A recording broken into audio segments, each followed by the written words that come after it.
Welcome back to my channel. My name is Peyton, and today I'm going to fill you in on all the books I read in September. I'm out of my reading slump and I couldn't be happier. I read quite the variety of genres this month. I read 9 books. 3 of them were really long, 400 plus pages. One of them almost reaching 700. I had 3 pretty short novella reads as well. I have a brand new favorite, a 6-star read.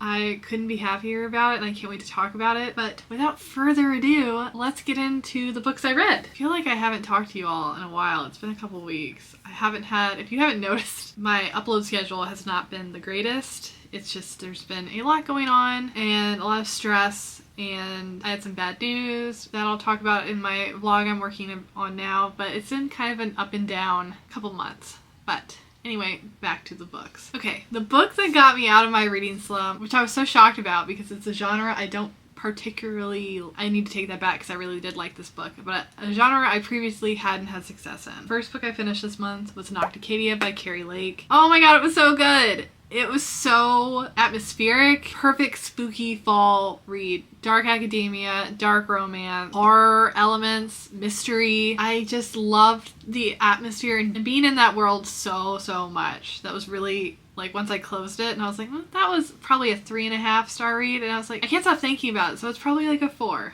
star. I gave NOCTICADIA 4 stars. This follows our main character, Lilia. First off, the prologue, like, got me good. I was so hooked from the prologue. It was just like the imagery that was used was like, oh crap, this is pretty freaky. But the rest of the book follows Lilia, who at the beginning of her book, her mom passes away very tragically, very graphically. She had been suffering from this mysterious illness for the past few years, Lilia and her little sister being her main caretaker. When she did die, Lilia was present, and these black wormy things came out of her mouth and no one believes her. It wasn't in her autopsy report, it wasn't anywhere in the pathology, like she just passed how she passed. A few years later, she gets a letter of acceptance from NOCTICADIA University, which is on an island off the coast of Maine that's said to be haunted by the previous mental asylum patients' ghosts. Oh yeah. NOCTICADIA University is really like, they even make a joke about it in the book, that it's like Hogwarts without the wands. It's very gothic, it's very rainy and windy, libraries and old books and parchment and underground laboratories and morgues. The reason she got accepted is because of a paper she wrote for her community college, basically talking about this unknown parasite, which she's alluding to how she witnessed her mom pass. But come to this university, it's actually being studied and thoroughly tested by the main pathology professor, Deverick Bramwell. So she goes there to figure out more about this disease. They butt heads a lot, and he's her professor, so it's like, it's very angsty. And I just loved being in this world so much. I talk more about it in this vlog right here where I crawl out of my reading slump. It was so engaging. I'm not the biggest fan of, the reason I don't really like dark romance is because I'm not a big fan of the smut that's like on like endless pages of it. This, however, I felt like it was fine. I did kind of gloss over some of it, mainly because I was so invested in the plot and the story and the mystery, and I wanted to know more about that. I really enjoyed this. I'm definitely going to read more Carrie Lake going forward. It was just super fun, and yeah, this gives me a little more hope for me reading dark romance because it wasn't that bad. I enjoyed it. Alright. And now, my 6-star read, which is also included in that blog that I previously said. Oh man, what a killer book. Artificial Wisdom by Thomas R. Weaver. This is a debut for him. If you've read this, please let me know how you felt about it down below. I was blown away. I could not stop reading it. I did not budge from my couch trying to finish this book, and this book almost gave me a heart attack. It was so good. Set in the year 2050, not that far off, honestly, where climate disasters are a very commonplace thing that happens. 10 years previously, there was an extreme heat wave that killed 400 million people around the Persian Gulf, one of them being the main character's wife, named Marcus Tully, who is a very popular, world-renowned journalist. A whistleblower reaches out to Tully, lets him know that this heat wave that happened, it may not have been a climate disaster. It may have been constructed by man for the intent to kill, and that is horrifying. Marcus takes it upon himself to dig deeper into these allegations. At the same time, there is an election race unfolding for a global dictator, with one of the candidates being an AI. They put this candidate forth because they don't think that human beings can react swiftly, calculated, make the best decisions. So they need a quick thinking AI to do so. It's a techno thriller. Sorry, I didn't say that to begin with. It's a sci-fi dystopian techno thriller. I cannot say that I've read anything like this before. It is so fast paced. It is so quick changing. I've not read Blake Crouch, but I've heard if you like Blake Crouch, you will really like this book. Now I'm curious to read Blake Crouch. Loved it. I loved all the characters. I loved the story. Pacing was impeccable. It gives you so much to think about. It's so horrifying because it seems possible. It really does. Oh, I loved it. I loved it. Oh my god, yeah. 6-star read, new favorite of the year. This is rivaling Priory for me, and if you've been watching my channel for a while, you know that Priory has not been toppled thus far, so yeah, I could not recommend this enough. I'm so interested in this genre now, and I don't read a ton of sci-fi, so I'm definitely more interested to read more of that. I do love dystopian, so that had a checkbox for me, but highly recommend. So epic, so great, 1 in a million book. I cannot believe this is the debut. Moving on, because I will spend another hour talking about this book. Next, I read The Wedding People by Alison S. Potch. This was also 5 stars for me. I tabbed the hell out of it. This broke me in the best way possible. It looks like it would be kind of lighthearted, a nice easy summer read. It is very heavy. So much so that I was having a terrible mental health day, and I had to put it down and walk away from it because I was not in the headspace to read this, and I picked it up a couple days later to finish it, and it's so good. But keep that in mind. This is a heavy, heavy, heavy book. However, I feel like a lot of these subjects that are covered in this book are handled with such grace and almost levity with a lot of the dialogue and what happens that it doesn't seem as heavy, if that makes sense. This is about our main character, Phoebe, who walks out of her house one day, gets on a plane, and goes to this hotel. I think it's also in Maine. And she goes without her husband. She doesn't give notice to her teaching job. She's an adjunct at a local university where her husband is a tenured professor. She doesn't give anybody notice. She just leaves. And I'm not going to say, even though it's within the first 10 pages, I don't want to say this because it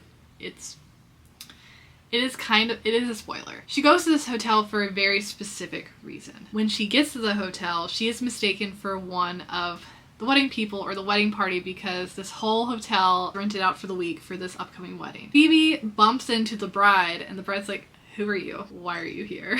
I don't know you." Thus starts like this whole week of wedding festivities, and Phoebe keeps bumping into the bride, and they start talking to each other, and that was my favorite part of the book, was their banter, the bride and Phoebe. It also goes back and forth in timeline to what led Phoebe to this moment, or what led Phoebe to come to this hotel. What was the catalyst for her dropping everything without notice and coming here? There's so many good conversations on mental health and what gives your life meaning. What makes you happy? What should you devote your energy to? What is sucking your energy? And that's very surface level. I'm not doing a great job of explaining it. Alison S. Potch wrote a book I read a couple years ago, Notes on Your Sudden Disappearance, which was excellent. I love that book so much. So when I saw this, I was like, oh my god, I have to read it. And I've heard really good things about it, and they're all true. This is great. I loved it. I tabbed so much. Yeah, I just loved. It reminded me, and I said this in the vlog, but I don't want you to take this as a direct comparison, like one for one.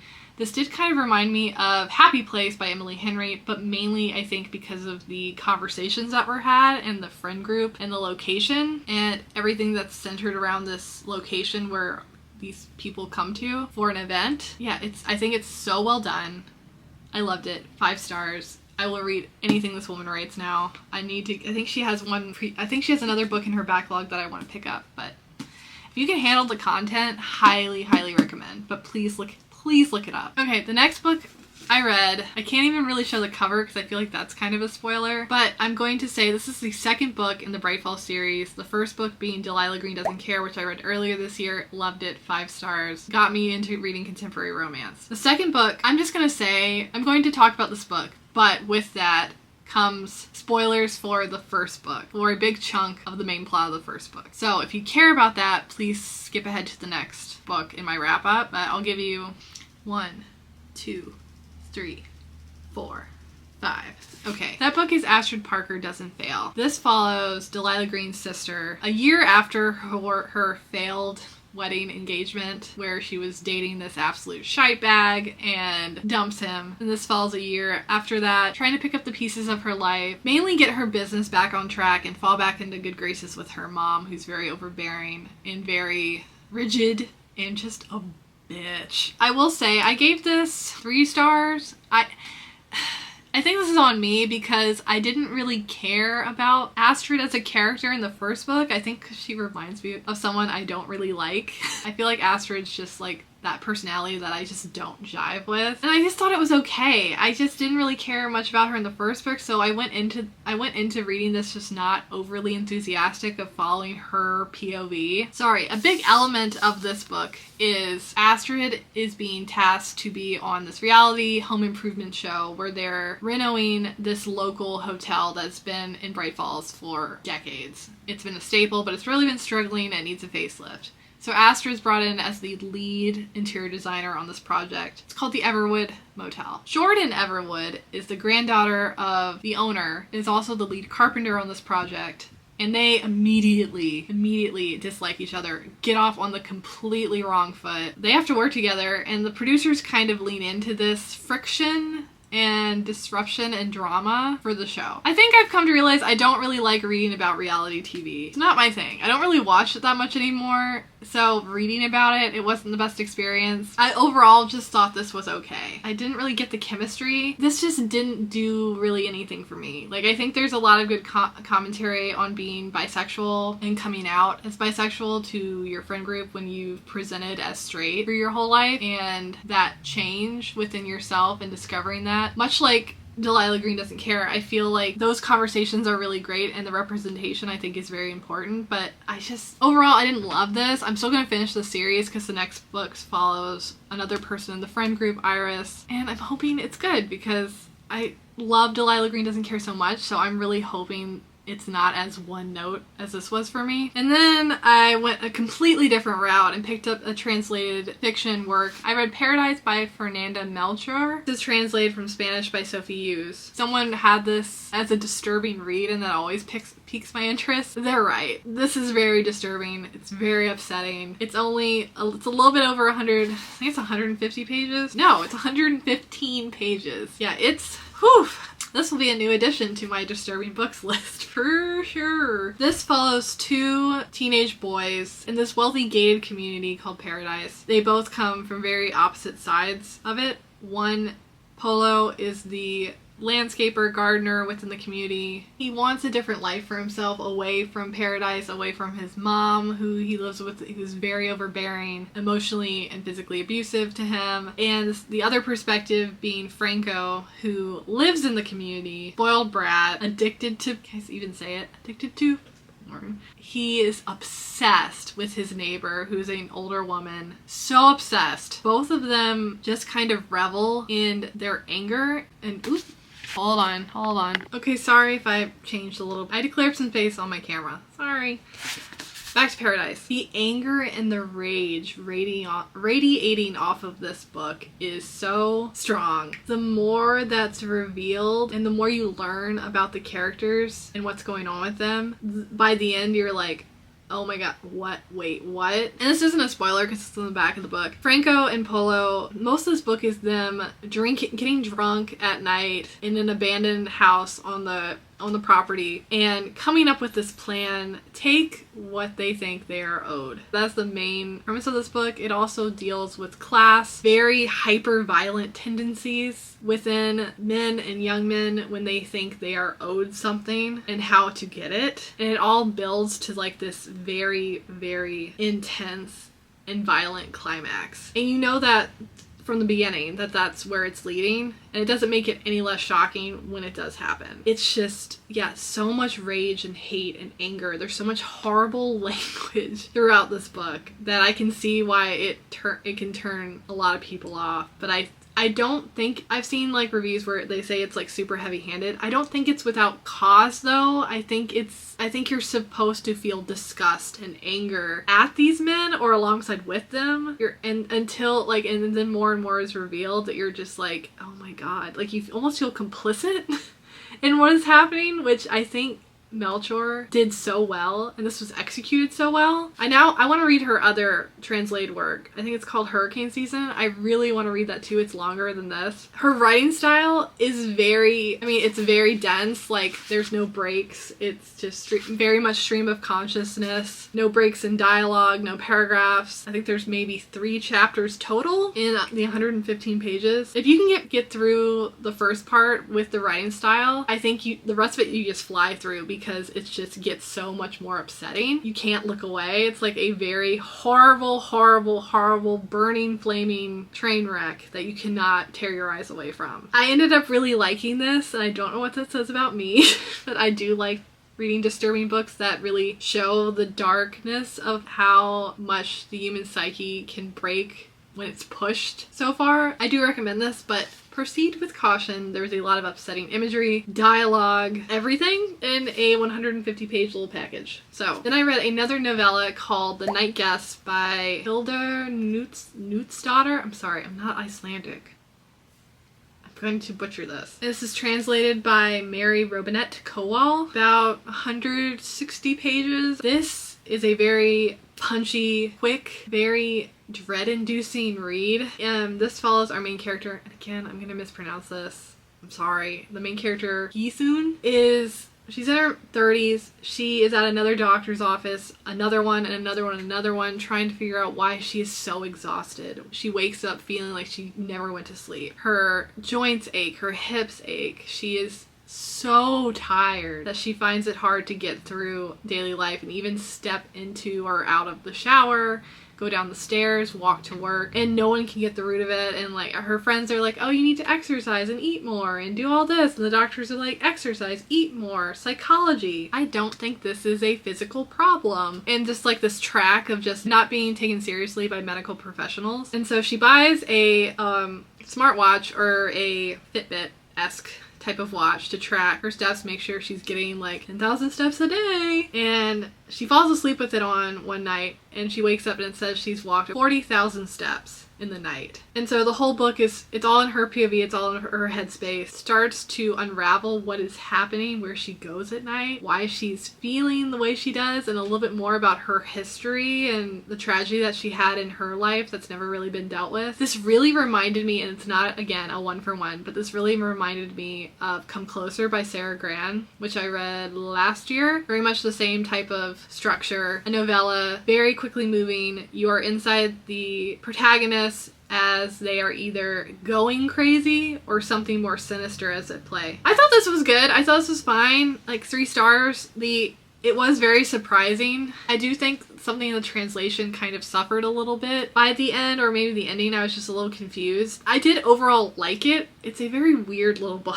I think, again, like this would be a very interesting A24 project if they decide to do it. It was fine. If you like Come Closer by Sarah Gran, definitely check this out. I'm glad I read it. I got an arc of it. So thank you, NetGalley. Okay, and then I read the first 2 books in the Indian Lake trilogy by Stephen Graham Jones, the first being My Heart is a Chainsaw. I went into it a little nervous because I've heard that you either really jive with his writing style or you don't. I heard this is boring. It's a slow burn, and it is a slow burn. However, I really, really liked it a lot. I really did. This follows our main character, Jade Daniels, who lives in Proof Rock, Idaho. She is a hardcore 80s fan. Speaks to my heart, because that's my favorite time period of horror ever. And there's even a quote. It's even a quote towards the beginning of the book where she's with a group of people, and she's just like spouting off horror. She's just spouting off horror trivia and knowledge, and they're all like looking at her like she's like nuts, and she's just like, and it's winter or it's getting really cold at night and she's freezing. She's like, I'm fine. Jade finally manages to get out, trying to prove that it's okay. She can stay. She can talk all night. She did all of her slasher homework. She knows every answer. Please just ask. And I swear to God, I've never related to a character loving horror. I've never related to a character in this way before because I love horror so much. I could talk about it for hours, especially horror movies. I could talk about it for ever. Jade does too. Jade, she's known as like the weird girl horror nerd in Proof Rock. She's obsessed with it, and she so much so that she literally annoys the shit out of everyone in town. And instead of writing history papers to her favorite teacher, she writes Slasher 101 and submits it under the guise of Proof Rock history. Anyway, that's Jade. Also in Proof Rock, there is a massive land development project going on called Terra Nova, where they're digging up part of the national forest and making it luxury homes, mansions. And then people start dying. And Jade is convinced this is the start of a slasher. She has her eye on who she thinks would make the perfect final girl, because it can't be Jade. And Jade has all these reasons why it will not be her. And that's most of the book, is Jade trying to convince people that this is happening while all these deaths are happening and no one taking her seriously. And it is slow. There is like a dip in the middle where it's very...